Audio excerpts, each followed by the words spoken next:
The Adventure of the Speckled Band by Sir Arthur Conan Doyle. Narrated by Peter Silverleaf. On glancing over my notes of the 70-odd cases in which I have, during the last 8 years, studied the methods of my friend Sherlock Holmes, I find many tragic, some comic, a large number merely strange, but none commonplace. For, working as he did rather for the love of his art than for the acquirement of wealth, he refused to associate himself with any investigation which did not tend towards the unusual, and even the fantastic. Of all these varied cases, however, I cannot recall any which presented more singular features than that which was associated with the well-known Surrey family of the Roylotts of Stoke Moran. The events in question occurred in the early days of my association with Holmes, when we were sharing our rooms as bachelors in Baker Street. It is possible that I might have placed them upon record before, but a promise of secrecy was made at the time, from which I have only been freed during the last month by the untimely death of the lady to whom the pledge was given. It is perhaps as well that the fact should now come to light, for I have reasons to know that there are widespread rumours as to the death of Dr. Grimsby Rylott, which tend to make the matter even more terrible than the truth. It was early in April in the year 83 that I woke one morning to find Sherlock Holmes standing, fully dressed, by the side of my bed. He was a late riser as a rule, and as the clock on the mantelpiece showed me that it was only 7:15, I blinked up at him in some surprise, and perhaps just a little resentment, for I was myself regular in my habits. "Very sorry to knock you up, Watson," said he, "but it's the common lot this morning. Mrs. Hudson has been knocked up, she retorted upon me, and I on you." "What is it, then? A fire?" "No, a client. It seems that a young lady has arrived in a considerable state of excitement, who insists upon seeing me. She is waiting now in the sitting-room. Now, when young ladies wander about the metropolis at this hour of the morning, and knock sleepy people up out of their beds, I presume that it is something very pressing which they may have to communicate. Should it prove to be an interesting case, you would, I am sure, wish to follow it from the outset. I thought, at any rate, that I should call you and give you the chance. My dear fellow, I would not miss it for anything." I had no keener pleasure than in following Holmes in his professional investigations, and in admiring the rapid deductions, as swift as intuitions, and yet always founded on a logical basis, with which he unravelled the problems which were submitted to him. I rapidly threw on my clothes and was ready in a few minutes to accompany my friend down to the sitting-room. A lady dressed in black and heavily veiled, who had been sitting in the window, rose as we entered. "Good morning, madam," said Holmes cheerily. "My name is Sherlock Holmes. This is my intimate friend and associate, Dr. Watson, before whom you can speak as freely as before myself. Ah, I am glad to see that Mrs. Hudson has had the good sense to light the fire. Pray draw up to it, and I shall order you a cup of hot coffee, for I observe that you are shivering." "It is not the cold which makes me shiver," said the woman in a low voice, changing her seat as requested. "What then?" "It is fear, Mr. Holmes. It is terror." She raised her veil as she spoke, and we could see that she was indeed in a pitiable state of agitation, her face all drawn and grey, with restless, frightened eyes like those of some hunted animal. Her features and figure were those of a woman of 30, but her hair was shot with premature grey, and her expression was weary and haggard. Sherlock Holmes ran her over with one of his quick, all-comprehensive glances. "You must not fear," said he soothingly, bending forward and patting her forearm. "We shall soon set matters right, I have no doubt. You have come in by train this morning, I see?" "You know me, then?" "No, but I observe the second half of a return ticket in the palm of your left glove. You must have started early, and yet you had a good drive in a dog-cart along heavy roads before you reached the station." The lady gave a violent start and stared in bewilderment at my companion. "There is no mystery, my dear madam," said he, smiling. "The left arm of your jacket is spattered with mud in no less than 7 places. The marks are perfectly fresh.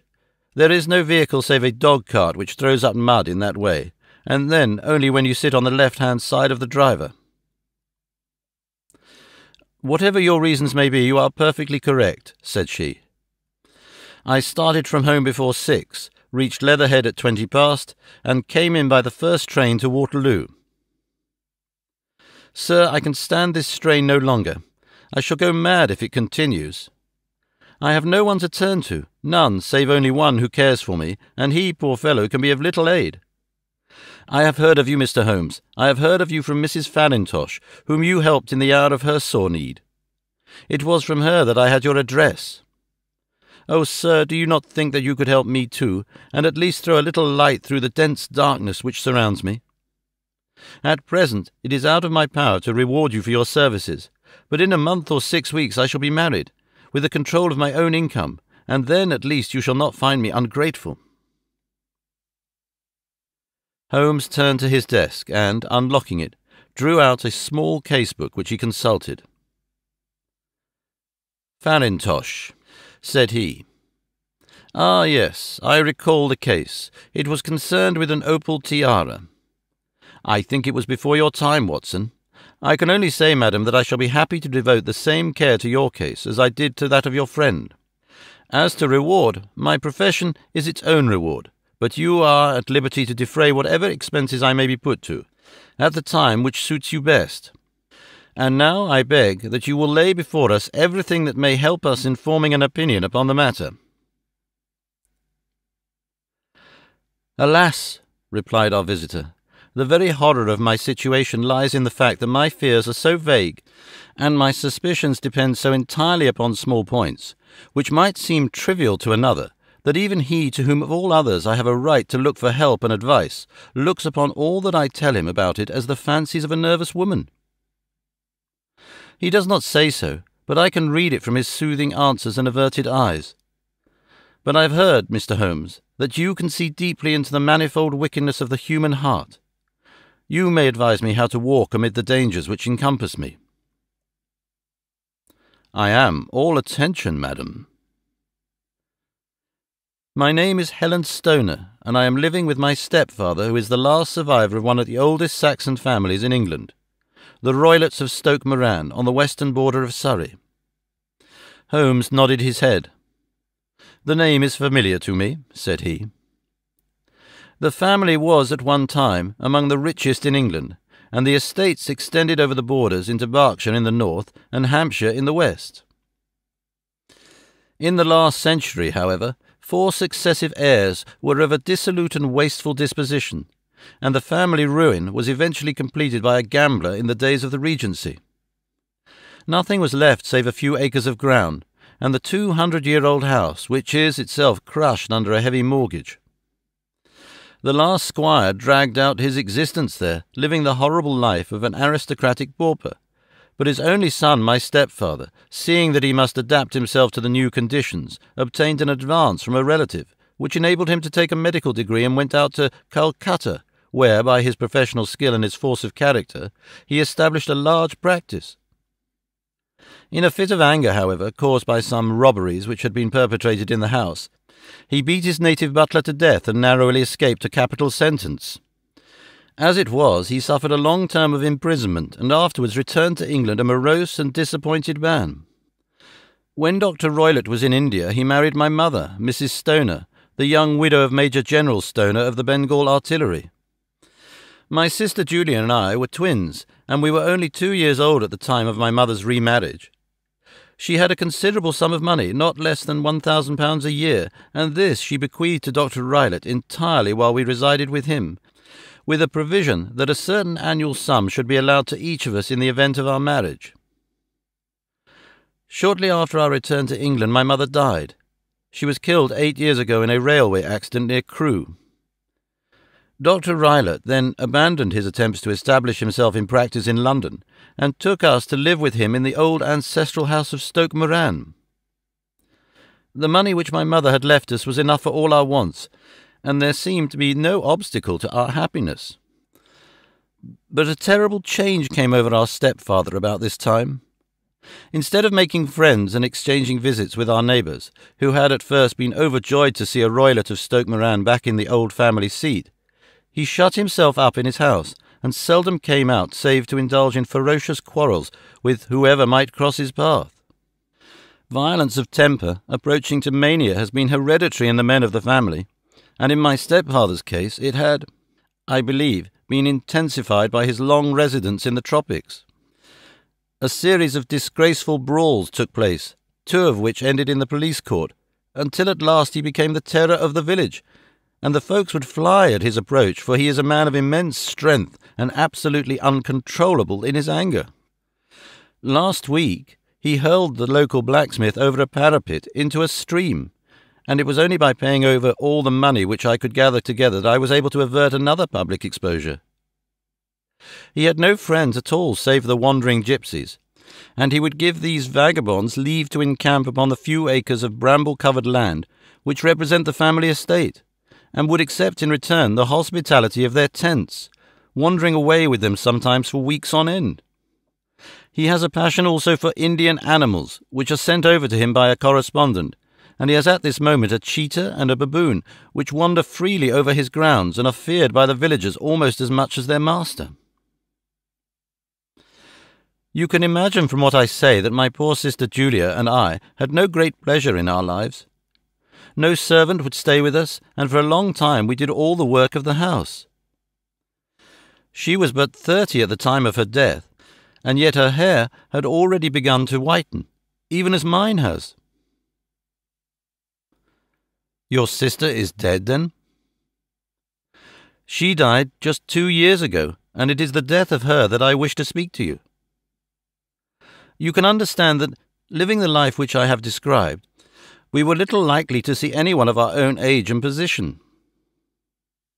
We had, however, an aunt, my mother's maiden sister, Miss Honoria Westphale, who lives near Harrow, and we were occasionally allowed to pay short visits at this lady's house. Julia went there at Christmas 2 years ago, and met there a half-pay major of Marines, to whom she became engaged. My stepfather learned of the engagement when my sister returned, and offered no objection to the marriage. But within a fortnight of the day which had been fixed for the wedding, the terrible event occurred which has deprived me of my only companion. Sherlock Holmes had been leaning back in his chair, with his eyes closed and his head sunk in a cushion, but he half opened his lids now and glanced across at his visitor. "Pray, be precise as to details," said he. "It is easy for me to be so, for every event of that dreadful time is seared into my memory. The manor house is, as I have already said, very old, and only one wing is now inhabited. The bedrooms in this wing are on the ground floor, the sitting rooms being in the central block of the buildings. Of these bedrooms, the first is Dr. Roylett's, the second my sister's, and the third my own. There is no communication between them, but they all open out into the same corridor. Do I make myself plain?" "Perfectly so." "The windows of the 3 rooms open out upon the lawn. That fatal night Dr. Roylett had gone to his room early, though we knew that he had not retired to rest, for my sister was troubled by the smell of the strong Indian cigars which it was his custom to smoke. She left her room, therefore, and came into mine, where she sat for some time, chatting about her approaching wedding. At 11 o'clock she rose to leave, but she paused at the door and looked back. "Tell me, Helen," said she, "have you heard anyone whistle in the dead of night?" "Never," said I.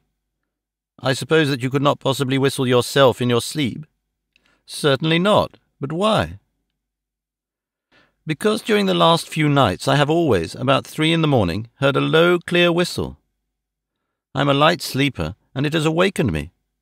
I cannot tell where it came from, perhaps from the next room, perhaps from the lawn. I thought that I would just ask you whether you had heard it." "No, I have not. It must be those wretched gypsies in the plantation." Very likely. And yet, if it were on the lawn, I wonder that you did not hear it also. Ah, but I sleep more heavily than you. Well, it is of no great consequence at any rate. She smiled back at me, closed my door, and a few minutes later I heard her key turn in the lock. Indeed, said Holmes. Was it your custom always to lock yourselves in at night? Always. And why?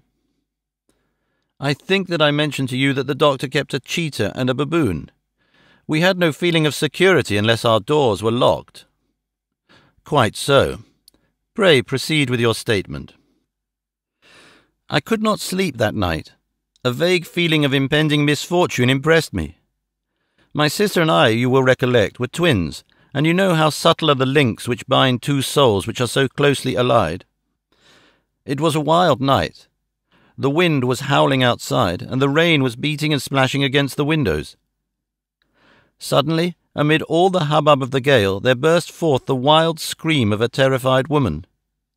I knew that it was my sister's voice. I sprang from my bed, wrapped a shawl round me, and rushed into the corridor. As I opened my door, I seemed to hear a low whistle, such as my sister described, and a few moments later a clanging sound, as if a mass of metal had fallen. As I ran down the passage, my sister's door was unlocked and revolved slowly upon its hinges. I stared at it, horror-stricken, not knowing what was about to issue from it. By the light of the corridor lamp I saw my sister appear at the opening, her face blanched with terror, her hands groping for help, her whole figure swaying to and fro like that of a drunkard. I ran to her and threw my arms round her, but at that moment her knees seemed to give way and she fell to the ground. She writhed as one who is in terrible pain, and her limbs were dreadfully convulsed. At first I thought that she had not recognized me, but as I bent over her, she suddenly shrieked out in a voice which I shall never forget. "Oh, my God, Helen! It was the band, the Speckled band." There was something else which she would fain have said, and she stabbed with her finger into the air in the direction of the doctor's room, but a fresh convulsion seized her and choked her words. I rushed out, calling loudly for my stepfather, and I met him hastening from his room in his dressing gown. When he reached my sister's side, she was unconscious, and, though he poured brandy down her throat and sent for medical aid from the village, all efforts were in vain, for she slowly sank and died without having recovered her consciousness. Such was the dreadful end of my beloved sister. "One moment," said Holmes. "Are you sure about this whistle and metallic sound? Could you swear to it?" "That was what the county coroner asked me at the inquiry. It is my strong impression that I heard it, and yet, among the crash of the gale and the creaking of an old house, I may possibly have been deceived." "Was your sister dressed?" "No, she was in her nightdress. In her right hand was found the charred stump of a match, and in her left a matchbox, showing that she had struck a light and looked about her when the alarm took place. That is important. And what conclusions did the coroner come to?" "He investigated the case with great care, for Dr. Roylott's conduct had long been notorious in the county, but he was unable to find any satisfactory cause of death. My evidence showed that the door had been fastened upon the inner side, and the windows were blocked by old-fashioned shutters with broad iron bars, which were secured every night. The walls were carefully sounded, and were shown to be quite solid all round, and the flooring was also thoroughly examined with the same result. The chimney is wide, but is barred by 4 large staples. It is certain, therefore, that my sister was quite alone when she met her end. Besides, there were no marks of any violence upon her." "How about poison?" "The doctors examined her for it, but without success." "What do you think that this unfortunate lady died of, then?" "It is my belief that she died of pure fear and nervous shock, though what it was that frightened her I cannot imagine." "Were there gypsies in the plantation at the time?" "Yes, there are nearly always some there." "Ah. And what did you gather from this allusion to a band, a speckled band?" Sometimes I have thought that it was merely the wild talk of delirium, sometimes that it may have referred to some band of people, perhaps to these very gypsies in the plantation. I do not know whether the spotted handkerchiefs which so many of them wear over their heads might have suggested the strange adjective which he used. Holmes shook his head like a man who is far from being satisfied. "These are very deep waters," said he. "Pray, go on with your narrative." 2 years have passed since then, and my life has been until lately lonelier than ever. A month ago, however, a dear friend, whom I have known for many years, has done me the honour to ask my hand in marriage. His name is Armitage, Percy Armitage, the second son of Mr. Armitage of Crane Water near Reading. My stepfather has offered no opposition to the match, and we are to be married in the course of the spring. 2 days ago some repairs were started in the west wing of the building, and my bedroom wall has been pierced, so that I have had to move into the chamber in which my sister died, and to sleep in the very bed in which she slept. Imagine, then, my thrill of terror when last night, as I lay awake, thinking over her terrible fate, I suddenly heard in the silence of the night the low whistle which had been the herald of her own death. I sprang up and lit the lamp, but nothing was to be seen in the room. I was too shaken to go to bed again, however, so I dressed, and as soon as it was daylight I slipped down, got a dog-cart at the Crown Inn, which is opposite, and drove to Leatherhead, from whence I have come on this morning with the one object of seeing you and asking your advice." "You have done wisely," said my friend. "But have you told me all?" "Yes, all." "Miss Roylott, you have not. You are screening your stepfather." "Why, what do you mean?" For answer, Holmes pushed back the frill of black lace which fringed the hand that lay upon our visitor's knee. 5 little livid spots, the marks of 4 fingers and a thumb, were printed upon the white wrist. "You have been cruelly used," said Holmes. The lady coloured deeply and covered over her injured wrist. "He is a hard man," she said, "and perhaps he hardly knows his own strength." There was a long silence, during which Holmes leaned his chin upon his hands and stared into the crackling fire. "This is a very deep business," he said at last. "There are 1,000 details which I should desire to know before I decide upon our course of action. Yet we have not a moment to lose. If we were to come to Stoke Moran today, would it be possible for us to see over these rooms without the knowledge of your stepfather?" "As it happens, he spoke of coming into town today upon some most important business. It is probable that he will be away all day, and that there would be nothing to disturb you. We have a housekeeper now, but she is old and foolish, and I could easily get her out of the way." "Excellent. You are not averse to this trip, Watson?" "By no means." "Then we shall both come. What are you going to do yourself?" "I have 1 or 2 things which I would wish to do now that I am in town, but I shall return by the 12 o'clock train, so as to be there in time for your coming." "And you may expect us early in the afternoon. I have myself some small business matters to attend to. Will you not wait and breakfast?" "No, I must go. My heart is lightened already since I have confided my trouble to you. I shall look forward to seeing you again this afternoon." She dropped her thick black veil over her face and glided from the room. "What do you think of it all, Watson?" asked Holmes, leaning back in his chair. "It seems to me to be a most dark and sinister business." "Dark enough and sinister enough. Yet, if the lady is correct in saying that the flooring and walls are sound, and that the door, window, and chimney are impassable, then her sister must have been undoubtedly alone when she met her mysterious end. What becomes then of these nocturnal whistles, and what of the very peculiar words of the dying woman? I cannot think. When you combine the ideas of whistles at night, the presence of a band of gypsies who are on intimate terms with this old doctor, the fact that we have every reason to believe that the doctor has an interest in preventing his stepdaughter's marriage, the dying allusion to a band, and finally the fact that Miss Helen Stoner heard a metallic clang which might have been caused by one of those metal bars that secured the shutters falling back into its place. I think that there is good ground to think that the mystery may be cleared along those lines. But what then did the gypsies do? I cannot imagine. I see many objections to any such theory, and so do I. It is precisely for that reason that we are going to Stoke Moran this day. I want to see whether the objections are fatal, or if they may be explained away. But what in the name of the devil? The ejaculation had been drawn from my companion by the fact that our door had been suddenly dashed open, and that a huge man had framed himself in the aperture. His costume was a peculiar mix of the professional and of the agricultural, having a black top hat, a long frock coat, and a pair of high gaiters with a hunting crop swinging in his hand. So tall was he that his hat actually brushed the crossbar of the doorway, and his breadth seemed to span it across from side to side.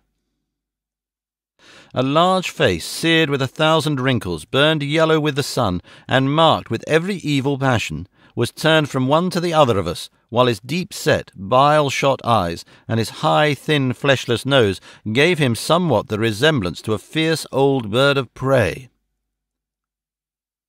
"Which of you is Holmes?" asked this apparition.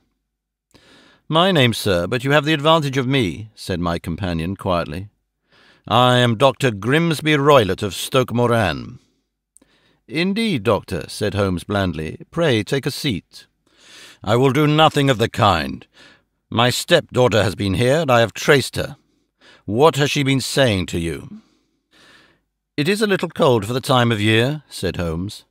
"What has she been saying to you?" screamed the old man furiously. "But I have heard that the crocuses promise well," continued my companion imperturbably. "Ha! You put me off, do you?" said our new visitor, taking a step forward and shaking his hunting crop. "I know you, you scoundrel. I have heard of you before. You are Holmes the meddler." My friend smiled. "Holmes the busybody." His smile broadened. "Holmes the Scotland Yard jack-in-office." Holmes chuckled heartily. "Your conversation is most entertaining," said he. "When you go out, close the door, for there is a decided draught." "I will go when I have had my say. Don't you dare to meddle with my affairs. I know that Miss Stoner has been here. I traced her. I am a dangerous man to fall foul of. See here." He stepped swiftly forward, seized the poker, and bent it into a curve with his huge brown hands. "See that you keep yourself out of my grip," he snarled, and hurling the twisted poker into the fireplace, he strode out of the room. "He seems a very amiable person," said Holmes, laughing. "I am not quite so bulky, but if I had remained I might have shown him that my grip was not much more feeble than his own." As he spoke, he picked up the steel poker and, with a sudden effort, straightened it out again. Fancy his having the insolence to confound me with the official detective force. This incident gives us zest to our investigation, however, and I only trust that our little friend will not suffer from her imprudence in allowing this brute to trace her. And now, Watson, we shall order breakfast, and afterwards I shall walk down to Doctors' Commons, where I hope to get some data which may help us in this matter. It was nearly 1 o'clock when Sherlock Holmes returned from his excursion. He held in his hand a sheet of blue paper scrawled over with notes and figures. "To have seen the will of the deceased wife," said he. "To determine its exact meaning, I have been obliged to work out the present prices of the investments with which it is concerned. The total income, which at the time of the wife's death was little short of £1,100, is now, though the fall in agricultural prices, not more than 750. Each daughter can claim an income of £250 in case of marriage. It is evident, therefore, that if both girls had married, this beauty would have had a mere pittance, while even one of them would cripple him to a very serious extent. My morning's work has not been wasted, since it has proved that he has the very strongest motives for standing in the way of anything of the sort. And now, Watson, this is too serious for dawdling, especially as the old man is aware that we are interesting ourselves in his affairs. So, if you are ready, we shall call a cab and drive to Waterloo. I should be very much obliged if you would slip your revolver into your pocket. And Ely's number 2 is an excellent argument with gentlemen who can twist steel pokers into knots. That and a toothbrush are, I think, all that we need. At Waterloo we were fortunate in catching a train for Leatherhead, where we hired a trap at the station inn and drove for 4 or 5 miles through the lovely Surrey lanes. It was a perfect day with a bright sun and a few fleecy clouds in the heavens. The trees and wayside hedges were just throwing out their first green shoots, and the air was full of the pleasant smell of the moist earth. To me, at least, there was a strange contrast between the sweet promise of the spring and this sinister quest upon which we were engaged. My companion sat in the front of the trap, his arms folded, his hat pulled down over his eyes, and his chin sunk upon his breast, buried in deepest thought. Suddenly, however, he started, tapped me on the shoulder, and pointed over the meadows. "Look there," said he. A heavily timbered park stretched up in a gentle slope, thickening into a grove at the highest point. From amid the branches there jutted out the grey gables and high-roofed tree of a very old mansion. "Stoke Moran?" said he. "Yes, sir, that be the house of Dr. Grimsby Roylott," remarked the driver. "There is some building going on there," said Holmes. "That is where we are going." "There's the village," said the driver, pointing to a cluster of roofs some distance to the left. "But if you want to get to the house, you'll find it shorter to get over this stile, and so by the footpath over the fields. There it is, where the lady is walking." "And the lady, I fancy, is Miss Stoner," observed Holmes, shading his eyes. "Yes, I think we had better do as you suggest." We got off, paid our fare, and the trap rattled back on its way to Leatherhead. "I thought it as well," said Holmes as we climbed the stile, "that this fellow should think that we had come here as architects or on some definite business. It may stop his gossip. Good afternoon, Miss Stoner. You see that we have been as good as our word." Our client of the morning had hurried forward to meet us with a face which spoke her joy. "I have been waiting so eagerly for you," she cried, shaking hands with us warmly. "All has turned out splendidly. Dr. Roylott has gone to town, and it is unlikely that he will be back before evening." "We have had the pleasure of making the doctor's acquaintance," said Holmes, and in a few words he sketched out what had occurred. Miss Stoner turned white to the lips as she listened. "Good heavens!" she cried. "He has followed me, then?" "So it appears." "He is so cunning that I never know when I am safe from him. What will he say when he returns?" "He must guard himself, for he may find that there is someone more cunning than himself upon his track. You must lock yourself up from him tonight. If he is violent, we shall take you away to your aunt's at Harrow. Now, we must make the best use of our time, so kindly take us at once to the rooms which we are to examine." The building was of grey, lichen-blotched stone, with a high central portion and 2 curving wings, like the claws of a crab thrown out on each side. In one of these wings the windows were broken and blocked with wooden boards, while the roof was partly caved in, a picture of ruin. The central portion was in little better repair, but the right-hand block was comparatively modern, and the blinds in the windows, with the blue smoke curling up from the chimneys, showed that this was where the family resided. Some scaffolding had been erected against the end wall, and the stonework had been broken into, but there were no signs of any workmen at the moment of our visit. Holmes walked slowly up and down the ill-trimmed lawn, and examined with deep attention the outsides of the windows. "This, I take it, belongs to the room in which you used to sleep, the centre one to your sister's, and the one next to the main building to Dr. Roylott's chamber." "Exactly so, but I am now sleeping in the middle one." "Pending the alterations, as I understand. By the way, there does not seem to be any very pressing need for repairs at that end wall." "There are none. I believe that it was an excuse to move me from my room." Ah, that is suggestive. Now, on the other side of this narrow wing runs the corridor from which these 3 rooms open. There are windows in it, of course? Yes, but very small ones, too narrow for anyone to pass through. As you both locked your doors at night, your rooms were unapproachable from that side. Now, would you have the kindness to go into your room and bar your shutters? Miss Stoner did so, and Holmes, after a careful examination through the open window, endeavoured in every way to force the shutter open, but without success. There was no slit through which a knife could be passed to raise the bar. Then, with his lens, he tested the hinges, but they were of solid iron, built firmly into the massive masonry. Said he, scratching his chin in some perplexity. My theory certainly presents some difficulties. No one could pass these shutters if they were bolted. Well, we shall see if the inside throws any light upon the matter.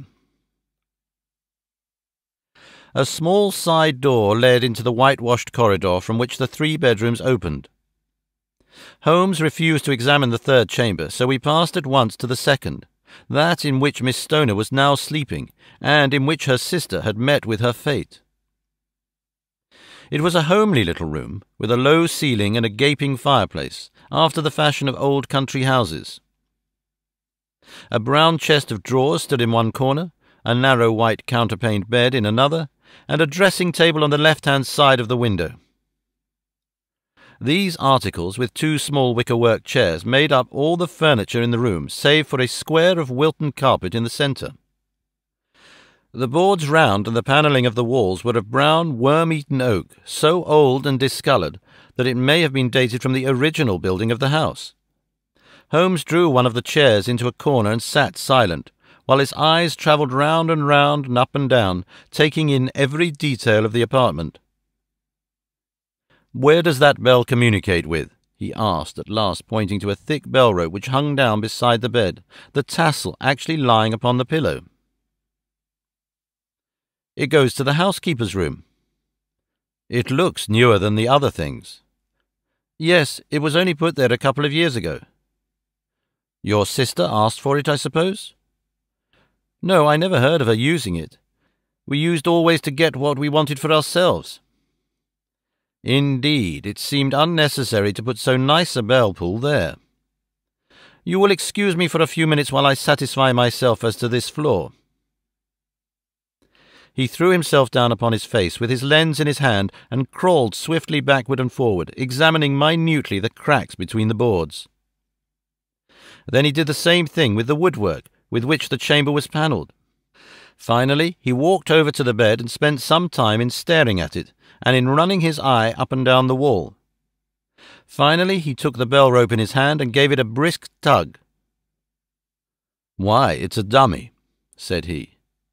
"Won't it ring?" "No, it's not even attached to a wire. This is very interesting. You can see now that it is fastened to a hook just above where the little opening for the ventilator is. How very absurd! I've never noticed that before." "Very strange," muttered Holmes, pulling at the rope. "There are 1 or 2 very singular points about this room. For example, what a fool a builder must be to open a ventilator into another room, when, with the same trouble, he might have communicated with the outside air." "That is also quite modern," said the lady. "Done about the same time as the bell rope," remarked Holmes. "Yes, there were several little changes carried out about that time. They seem to have been of a most interesting character. Dummy bell ropes, and ventilators which do not ventilate. With your permission, Miss Stoner, we shall now carry our researches into the inner apartment." Dr. Grimsby Roylott's chamber was larger than that of his stepdaughter, but was as plainly furnished. A camp bed, a small wooden shelf full of books, mostly of a technical character, an armchair beside the bed, a plain wooden chair against the wall, a round table, and a large iron safe were the principal things which met the eye. Holmes walked slowly round and examined each and all of them with the keenest interest. "What's in here?" he asked, tapping the safe. "My stepfather's business papers." "Oh, you have seen inside, then?" "Only once, some years ago. I remember that it was full of papers." There isn't a cat in it, for example. No, what a strange idea. Well, look at this. He took up a small saucer of milk which stood on the top of it. No, we don't keep a cat, but there is a cheetah and a baboon. Ah, yes, of course. Well, a cheetah is just a big cat, and yet a saucer of milk does not go very far in satisfying its wants, I dare say. There is one point which I should wish to determine. He squatted down in front of the wooden chair and examined the seat of it with the greatest attention. Thank you. That is quite settled, said he, rising and putting his lens in his pocket. Hallo, here is something interesting. The object which had caught his eye was a small dog lash hung on one corner of the bed. The lash, however, was curled upon itself and tied so as to make a loop of whipcord. What do you make of that, Watson? It's a common enough lash, but I don't know why it should be tied. That is not quite so common, is it? Ah, me. It's a wicked world, and when a clever man turns his brains to crime, it is the worst of all. I think we have seen enough now, Miss Stoner, and with your permission, we shall walk out upon the lawn. I had never seen my friend's face so grim or his brow so dark as it was when we turned from the scene of this investigation. We had walked several times up and down the lawn, neither Miss Stoner nor myself liking to break in upon his thoughts before he roused himself from his reverie. "It is very essential, Miss Stoner," said he, "that you should absolutely follow my advice in every respect." "I shall most certainly do so." "The matter is too serious for any hesitation. Your life may depend upon your compliance." "I assure you that I am in your hands." "In the first place, both my friend and I must spend the night in your room." Both Miss Stoner and I gazed at him in astonishment. "Yes, it must be so. Let me explain. I believe that is the village inn over there?"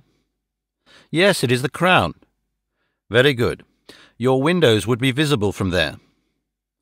"Certainly. You must confine yourself to your room on pretence of a headache when your stepfather comes back. Then, when you hear him retire for the night, you must open the shutters of your window, undo the clasp, put your lamp there as a signal to us, and then withdraw quietly with everything which you are likely to want into the room which you used to occupy. I have no doubt that, in spite of the repairs, you could manage there for one night." "Oh, yes, easily." "The rest you will leave in our hands." "But what will you do?" "We shall spend the night in your room, and we shall investigate the cause of this noise which has disturbed you." "I believe, Mr. Holmes, that you have already made up your mind," said Miss Stoner, laying her hand upon our companion's sleeve. "Perhaps I have." "Then, for pity's sake, tell me what was the cause of my sister's death." "I should prefer to have clearer proofs before I speak." "You can at least tell me whether my own thought is correct, and if she died from some sudden fright." "No, I do not think so. I think that there was probably some more tangible cause. And now, Miss Stoner, we must leave you, for if Dr. Roylott returned and saw us, our journey would be in vain. Goodbye, and be brave. For if you do what I have told you, you may rest assured that we shall soon drive away the dangers that threaten you." Sherlock Holmes and I had no difficulty in engaging a bedroom and sitting-room at the Crown Inn. They were on the upper floor, and from our window we could command a view of the avenue gate and of the inhabited wing of Stoke Moran Manor House. At dusk we saw Dr. Grimsby Roylott drive past, his huge form looming up beside the little figure of the lad who drove him. The boy had some slight difficulty in undoing the heavy iron gates, and we heard the hoarse roar of the doctor's voice, and saw the fury with which he shook his clenched fists at him. The trap drove on, and a few minutes later we saw a sudden light spring up among the trees as the lamp was lit in one of the sitting-rooms. "Do you know, Watson," said Holmes, as we sat together in the gathering darkness, "I have really some scruples as to taking you tonight. There is a distinct element of danger." "Can I be of assistance?" "Your presence might be invaluable." Then I shall certainly come. It is very kind of you. You speak of danger. You have certainly seen more in those rooms than was visible to me. No, but I fancy that I may have deduced a little more. I imagine that you saw all that I did. I saw nothing remarkable save the bell rope, and what purpose that could answer, I confess, is more than I can imagine. You saw the ventilator too? Yes, but I do not think that it is such a very unusual thing to have a small opening between two rooms. It was so small that a rat could hardly pass through. I knew that we should find a ventilator before we ever came to Stoke Moran. My dear Holmes. Oh, yes, I did. You remember in her statement she said that her sister could smell Dr. Roylott's cigar? Now, of course, that suggested at once there must be a communication between the two rooms. It could only be a small one, or it could not have been remarked upon at the coroner's inquiry. I deduced a ventilator. But what harm can there be in that? Well, there is at least a curious coincidence of dates. A ventilator is made, a cord is hung, and a lady who sleeps in the bed dies. Does not that strike you? I cannot as yet see any connection. Did you observe anything very peculiar about that bed? No. It was clamped to the floor. Did you ever see a bed fastened like that before? I cannot say that I have. The lady could not move her bed. It must always be in the same relative position to the ventilator and to the rope, or so we may call it, since it was clearly never meant for a bell pull. Holmes, I cried, I seem to see dimly what you are hinting at. We are only just in time to prevent some subtle and horrible crime. Subtle enough and horrible enough. When a doctor does go wrong, he is the first of criminals. He has nerve and he has knowledge. Palmer and Pritchard were among the heads of their profession. This man strikes even deeper, but I think, Watson, that we shall be able to strike deeper still. But we shall have horrors enough before the night is over. For goodness' sake, let us have a quiet pipe and turn our minds for a few hours to something more cheerful. About 9 o'clock the light among the trees was extinguished, and all was dark in the direction of the manor house. 2 hours passed slowly away, and then suddenly, just at the stroke of 11, a single bright light shone out right in front of us. "That is our signal," said Holmes, springing to his feet. "It comes from the middle window." As we passed out, he exchanged a few words with the landlord, explaining that we were going on a late visit to an acquaintance, and that it was possible that we might spend the night there. A moment later, we were out on the dark road, a chill wind blowing in our faces, and one yellow light twinkling in front of us through the gloom to guide us on our sombre errand. There was little difficulty in entering the grounds, for unrepaired breaches gaped in the old park wall. Making our way among the trees, we reached the lawn, crossed it, and were about to enter through the window, when out from a clump of laurel bushes there darted what seemed to be a hideous and distorted child, who threw itself upon the grass with writhing limbs, and then ran swiftly across the lawn into the darkness. "My God!" I whispered. "Did you see it?" Holmes was for the moment as startled as I. His hand closed like a vice upon my wrist in his agitation. Then he broke into a low laugh and put his lips to my ear. "It is a nice household," he murmured. "That is the baboon." I had forgotten the strange pets which the doctor affected. There was a cheetah too. Perhaps we might find it upon our shoulders at any moment. I confess that I felt easier in my mind when, after following Holmes' example and slipping off my shoes, I found myself inside the bedroom. My companion noiselessly closed the shutters, moved the lamp onto the table, and cast his eyes round the room. All was as we had seen it in the daytime. Then, creeping up to me and making a trumpet of his hand, he whispered into my ear again so gently that it was all that I could do to distinguish the words. "The least sound would be fatal to our plans." I nodded to show that I had heard. "We must sit without light. He would see it through the ventilator." I nodded again. "Do not go asleep. Your very life may depend upon it. Have your pistol ready in case we should need it. I will sit on the side of the bed, and you in that chair." I took out my revolver and laid it on the corner of the table. Holmes had brought up a long, thin cane, and this he placed upon the bed beside him. By it he laid the box of matches and the stump of a candle. Then he turned down the lamp, and we were left in darkness. How shall I ever forget that dreadful vigil? I could not hear a sound, not even the drawing of a breath, and yet I knew that my companion sat open-eyed within a few feet of me, in the same state of nervous tension in which I was myself. The shutters cut off the least ray of light, and we waited in absolute darkness.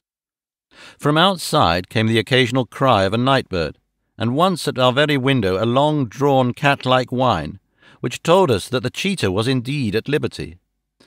Far away we could hear the deep tones of the parish clock, which boomed out every quarter of an hour.